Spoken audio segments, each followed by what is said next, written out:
So we got a significant Ezekiel Elliott Cowboys free agency update over the weekend. And tonight we'll talk about whether or not it would be a mistake to sign Ezekiel Elliott back to the Cowboys. Ladies and gentlemen, let's get to it. Here we go.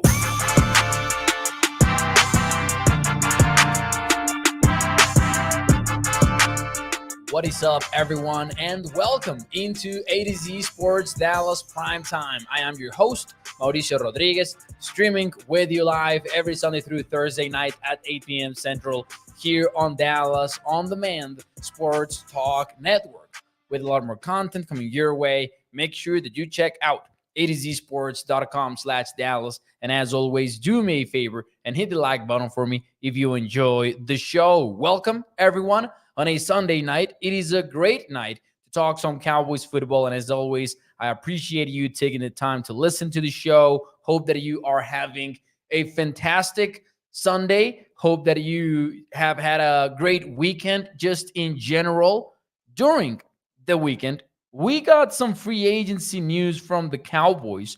Not of any signing or anything like that, but we heard from ESPN, Jeremy Fowler reported this, that the Cowboys and Ezekiel Elliott, who was once drafted with the number 4 overall pick by the Cowboys, who was once signed to a $90 million contract, and who was just last year released by the Cowboys.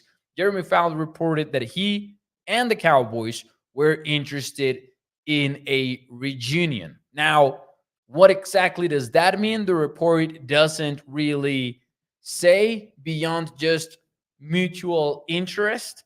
They do say they're not close to a deal, so this might not be something that is imminent. However, that both sides are open to it. I will say, just because I know when we hear reports like that, our natural question is, well, is this likely to happen? Is just like, yeah, sure, we're open, but not anything beyond that? Because that can mean a million different things, right? Obviously. But what I will say is that we truly do not know just to what extent the Cowboys are interested in signing Ezekiel Elliott. And I will say this, sorry to sick, but I think the ones who really need to be interested are the Cowboys, because it's not like Elliott is deciding in a very open market for him, because I don't think there are that many teams interested in him as of right now. This is just the reality of where he is at in his career and the position that he plays in within the NFL, right? Now, all that being said, there's significant noise to it when you've got ESPN reporting on them being interested, and when you've got the Dallas Morning News also reporting that this is something we should be monitoring, because Michael Gelkin from Dallas Morning News recently tweeted out that if you're looking at the Cowboys running back position, then you should be monitoring a potential sick reunion, a potential signing of Dalvin Cook, aside from the Cowboys looking at the NFL draft as a very significant piece to this puzzle, because in day 2, they are very likely to end up picking a running back. And that is because of a need at the position, but also the fact that there are likely going to be valuable possibilities for the Cowboys in the second round or even the third round at running back, because there are many of them expected to go in day 2 of the NFL draft. So with all this, I think the clear-cut question becomes, man, should the Cowboys sign Zeke or not? Because to me, this news has somewhat of a bittersweet taste. And I'll ask you in the chat, would you like or dislike the Cowboys re-signing, or not re-signing, but signing Ezekiel Elliott to a deal in 2024, 1 year after releasing him? Let me know in the chat. Would you like or dislike that possibility? Not that possibility. Would you like or dislike a hypothetical Ezekiel Elliott signing? Let me know in the chat. What do you make out of that? Before I give you my own opinion and before I read your opinions on the matter, let me say one thing. The one thing that I truly believe should not matter is Elliott's dead money in the cap space for the Cowboys in 2024. Because in case you haven't realized this, he's going to count for $6 million in the 2024 cap for the Cowboys without a plank. And it doesn't matter that he was released last year. He was a post-June 1st cut designation. So as such, the Cowboys basically spread out the dead money over 2 years, and this is that second year. So Zeke is occupying $6 million of cap space for the Cowboys. And I believe that is going to be something that is going to be brought up in this topic, but it's a sunk cost fallacy type thing where, like, that is done. It doesn't matter what the Cowboys do at running back. Those $6 million are already in the book. So I do believe that sunk cost shouldn't factor into your decision making going into 2024. If you like the guy and you want to sign him, go ahead and do it. If you don't like him, then don't.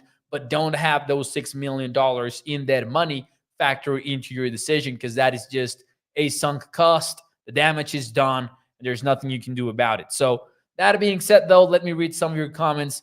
Let's see what you guys make out of this. Cam says the coaches ruined Sick. And hey, that I'm not entirely sure that it was just the coaches. Morris Jackson says we missed his red zone production. We need to pair him with a fast, young back in the draft, says Morris. And we're going to get into this because this is definitely one of the biggest storylines that I've heard around Cowboys Nation and Cowboys Twitter regarding Zeke, right? There's a lot of conversation about the Cowboys missing that hammer in short yardage situations and also within the red zone. So we'll get into that. Isidro says Zeke has some rubber left. He has to be a team-friendly deal, obviously. Holly says, I would like it if we can block for him. And hey, we'll talk about this for sure. Anthony Velasquez says, yes, Dallas Cowboys need to sign Ezekiel. We need this really. Yes, for me, for Isidro. Let's see here.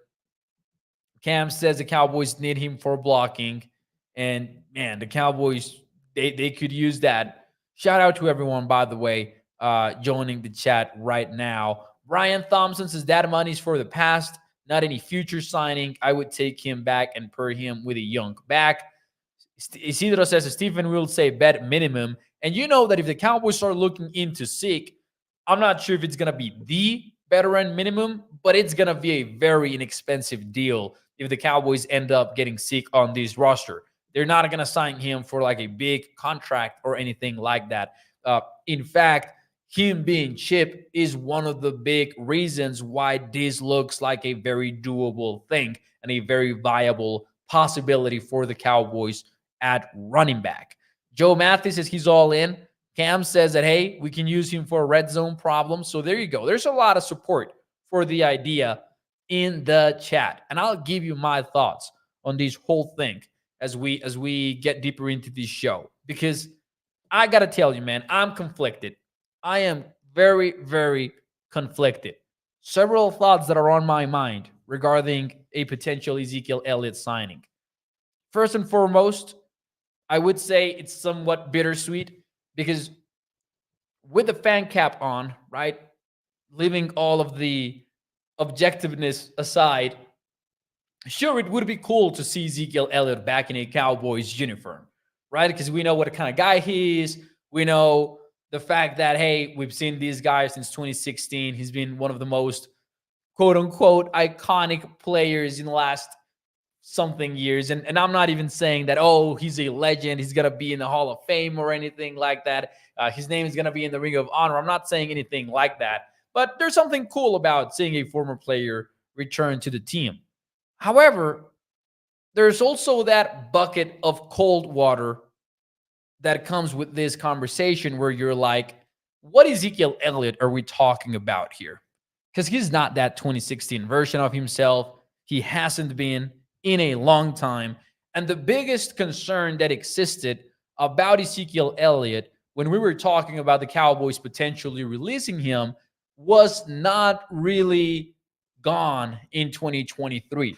That same big concern that we had for him when he was in Dallas we saw in New England. And what I'm talking about is the explosiveness is really just not there. It's been 2 years now for Zeke going under 4 yards per carry. And I know what many people are thinking, right? The Patriots, they sucked.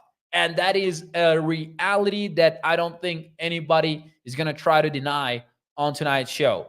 The Patriots ended up benching Mac Jones. The Patriots ended up, hell, firing Bill Belichick as head coach, essentially. Because sure, they can say that they mutually parted ways, but I would also say Bill Belichick wanted to stick around New England for a little longer, but he was basically fired and replaced by Gerard Mayo, and they decided to hit reset and go another route.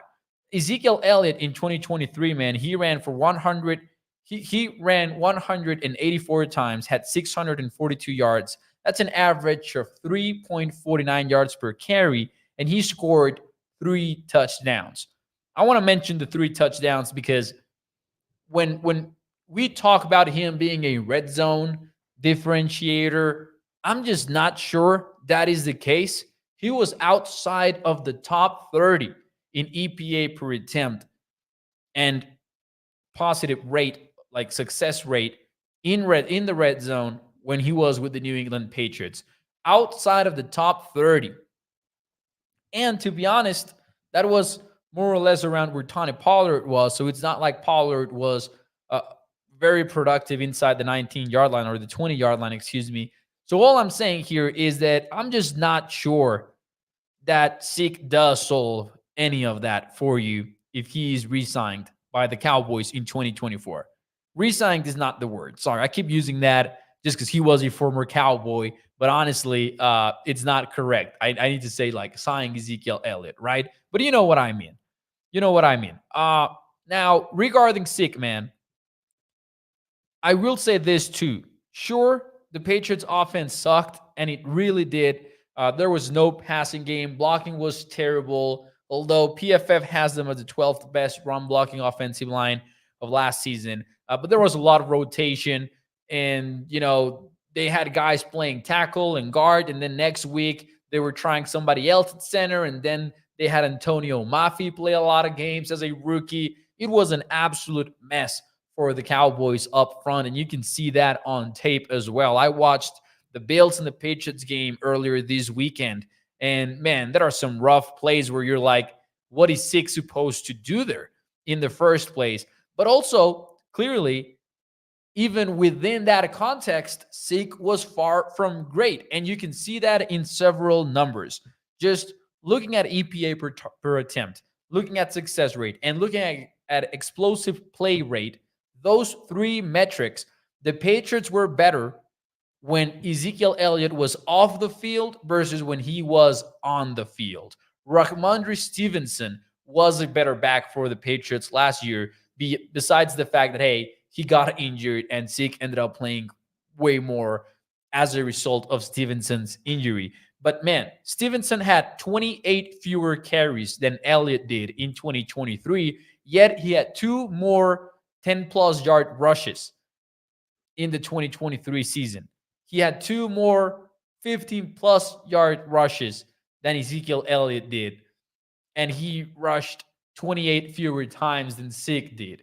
So when you look at the context even of the Patriots, he wasn't great, or he wasn't better than Rhamondre Stevenson. So just overall, I do struggle to look at Zeke and think of him as somebody who would really move the needle for the Cowboys running game. Now, here's the kicker, in my opinion. Even knowing that, signing Zeke makes some sense for the Cowboys because they're at this point where they would improve the running back room if they add number 21 back, or number 15 if he wants to change it up and wear another number, I guess. But you know what I mean. The Cowboys have really nobody that has been proven as a starting running back in the NFL. And at the very least, Zeke was that kind of at some point for the Patriots last year, especially when Stevenson went down injured and then Zeke had to carry some of that burden. And sure, he didn't have great results. 8 different games, he went under 3 yards per carry. 8 different games just in the 2023 season alone. He had under 3 yards per carry in some of those matches. And some of them were very, his attempt count was very low. So let's give him some leeway there, I guess. But at least he was starting. So we could be talking about somebody who would still make sense for the Cowboys. But again, I just don't know that he brings any upside with him. We talk a lot about the Cowboys wanting to make low risk, high reward type gambles. To me, Zeke is a low risk gamble, and that's it. I wouldn't call him a low risk, high reward type player because I just don't see where the reward would come from in that sense. He would be a serviceable back. He would be somebody that you can give him a huge part of the workload, and you can have him be that workhorse. Maybe not just not a very efficient workhorse is what I mean. But the Cowboys are at a spot where maybe they could even use that, and that's where the Cowboys are at with Zeke, with the running back room specifically. I do think it all comes down to what happens in the NFL draft, though. I'm not sure how much urgency there is to that mutual interest that ESPN is reporting between these two sides, because chances are to the Cowboys that means if I don't get a running back in the NFL draft, then I absolutely will have to sign somebody, whether that is Dalvin Cook, or whether that is or whether that is Zeke, or whether that is J.K. Dobbins or something like that. But what Zeke has over somebody like J.K. is that, hey, Zeke played 17 games, right? And I understand here Tommy, who says, what are you talking about? The Cowboys are not making any moves. Oh, they will make moves. They'll just be for very inexpensive players. And let's be clear about this. Zeke will be an inexpensive player. He was a former fourth overall pick, but he's not going to be an expensive signing if they do take that route. Now, Tommy, I'm as frustrated as you are with the Cowboys free agency, believe me. So I know exactly what you mean. But once that we get into that final phase of free agency, I do expect the Cowboys to make some signings. They need to, at the end of the day, right? They need to have those roster numbers for the offseason and everything. And I do think that if the Cowboys go down this path of adding Elliott, they'll need to do it after the NFL draft. Because if they get their guy, if they get Jonathan Brooks, then I'm not sure they go and get Zeke. Because then who are you leaving out? Because it would be Rico, Brooks, and now are you giving up on Vaughn this quickly? You've got Lipke as a fullback, and you're probably adding some more UDFAs at the position or something like that. So it's gonna be a crowded room, even if they don't have a top tier running back one on it. Now, can you imagine just how insane it would be if the Cowboys get Zeke and then doesn't make the 53-man roster, which obviously is not going to happen. I'm just thinking of chaotic scenarios now. But you know what I'm saying? Like, if you do sign Zeke, you're kind of committing yourself to him, because I think it would be a very bad look if he doesn't make the roster or anything like that. Duce is in danger, though. I do think Duce is a little bit in danger if they do sign somebody and then draft somebody else. Because Duce is far from a roster lock. When last year he seemed like he was a roster lock. Even though we all kind of agreed that he was not the number 2. We all thought that it was going to be Rico or Malik Davis.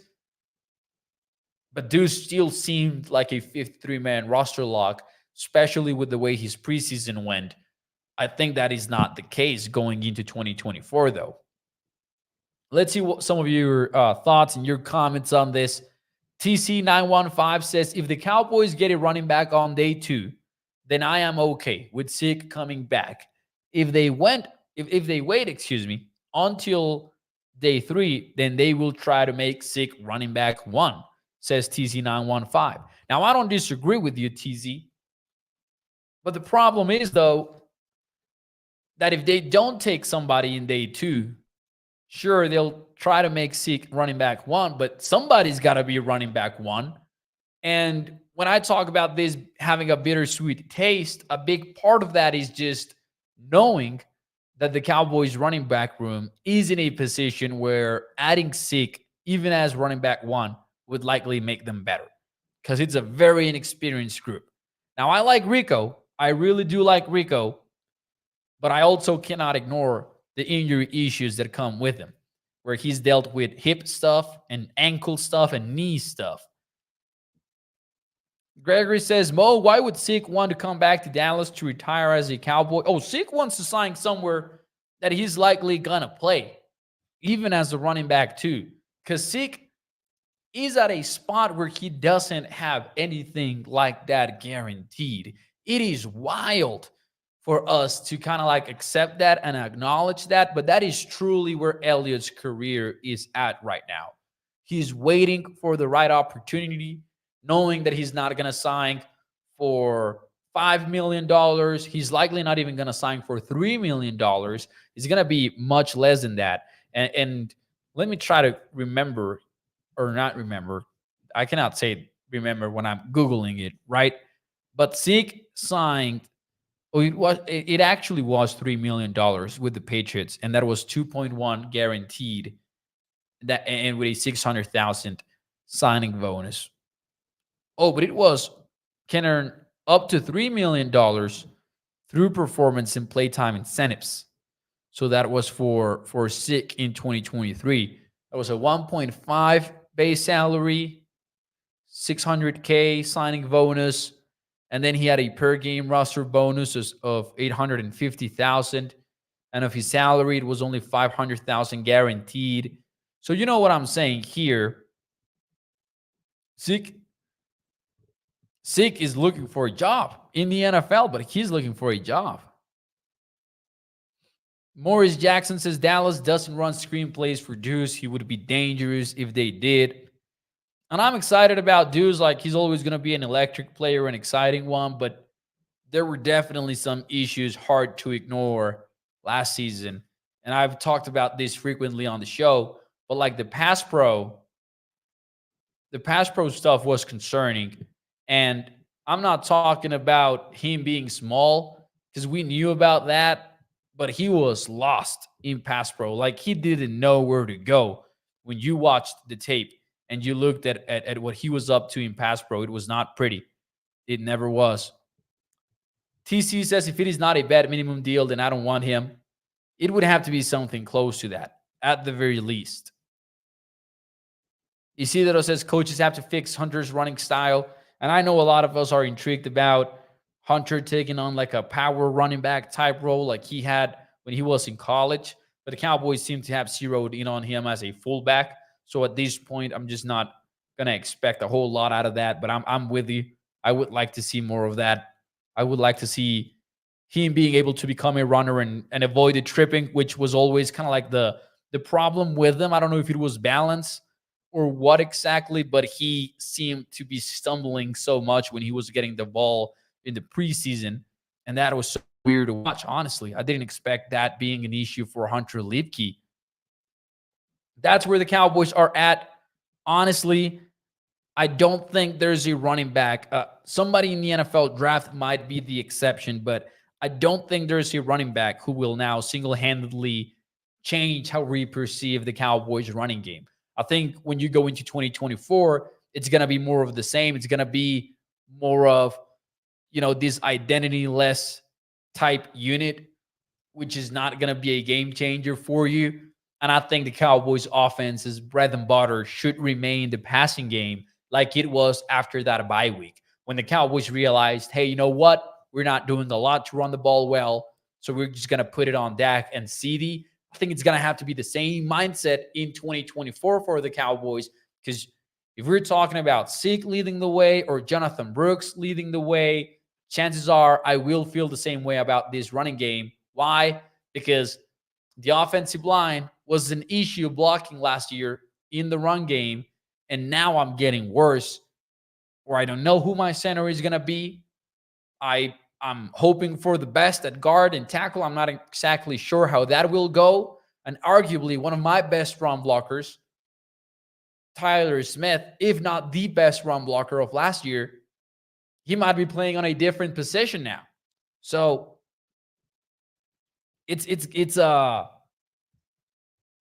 not a great scenario, and I don't think this should be only a running back discussion. It should also be about the offensive line and the scheme. And I'll ask you, why would we think it's gonna improve any of that? But this is where the Cowboys are at, probably looking at bodies and hoping for some much needed additions at running back. Gregory says on this similar note, until Dallas gets some blocking offensive linemen, then it really doesn't matter who is in the backfield. It would matter if we were talking about some of the big name guys, right, who could shine even behind a mediocre run blocking offensive line or a mediocre running game. Like, say, Derrick Henry.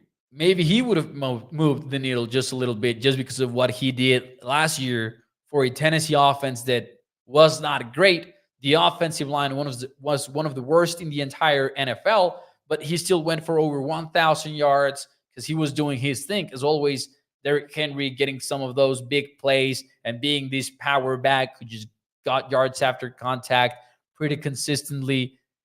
I'm not sure any of the running backs that we're talking about going into 2024 would change anything and move the needle like some of those guys. Frank Gore Jr. watch, says Kevin Nichols. Man, Kevin, I'm still not over the fact that Frank Gore Jr. is eligible for the NFL draft. I feel like I watched Frank Gore play football like last year or the year before that. It's insane to think about. Insane. Brian says Duce has to be given the ball in space. His pass pro was bad because he never got practice being the third or fourth running back.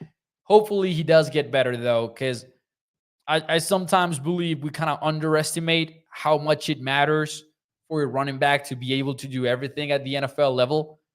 Because if you're just being given the ball in space, and it's a very good idea, Brian, I am with you. I'm not trying to say you're wrong or anything like that. That's obviously where he's going to thrive. That's obviously what you want to do with Duce. But there's also the element of I just cannot do the same thing with that guy over and over again because I cannot have the defense know what my plan is when I change and rotate running backs. I need to have my running back be able to do different things to the point where if I get him on the backfield, then the defense doesn't have like a check where the defensive back or the apex defender is going to blitz at the last second because he knows the running back is not involved in the pass pro and it's not a 6-man protection scheme. It's a 5-man protection scheme. I cannot have that consistently in the NFL unless I'm going to give this guy 1 or 2 reps a game on offense, So that is definitely like a huge thing that is going against Duce. And I strongly believe that's why he stopped being played or being used by the Cowboys in 2023. Because that Patriots game, when he was asked to do things in max protect, when he had a relatively easy job, they were demanding something from him, but like the read was pretty clear and he just didn't know where to go. He was stepping on the other to the other side instead of blocking inside and all that.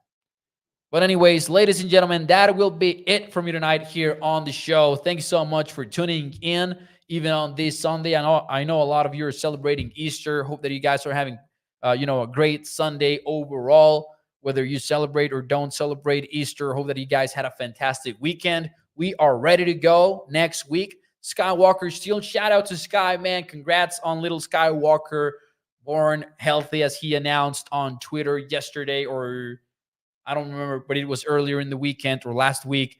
Shout out to Sky. Congratulations to him. He should be back tomorrow morning, I believe. At least I think he said so on Twitter. And if I'm mistaken, then I'm sorry. But hey, shout out to Sky, man. Hope that he is happy and proud of himself. See you all, and I'll see you tomorrow night, 8 p.m. Central. Thanks so much. Bye-bye.